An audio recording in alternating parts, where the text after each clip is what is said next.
আজকে আমরা যাবো বসন্ত উৎসবে, সেই জন্য দেখছো বোন ভালো করে চুলটা স্ট্রেট করে দিচ্ছে, কারণ আমার চুলটা কিন্তু একদম কার্লি কার্লি।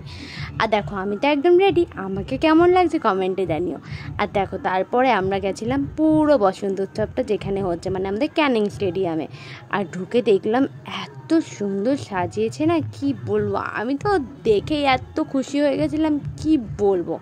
আর দেখতে পাচ্ছ রং দিয়ে দারুণ সাজিয়েছে, দারুণ। আমরা একটু তাড়াতাড়ি গেছিলাম, সেই জন্য দেখলাম বেশি কিন্তু ভিড় ছিল না, তাও মোটামুটি ছিল। তারপর দেখলাম সন্ধ্যে সন্ধ্যে টাইমটা পুরো ভিড় হয়ে গেছে। আমাকে তো প্রথমেই রং মাখাতে শুরু করে দিচ্ছে, পুরো ভূত করে দিচ্ছিল। দেখলাম গানের অনুষ্ঠান চলছে, তারপরে তো আমাদের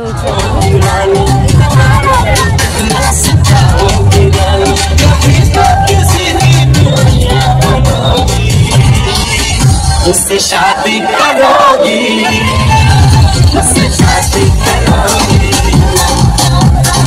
সত্যি খুব মজা হয়েছিল। Bye, tata.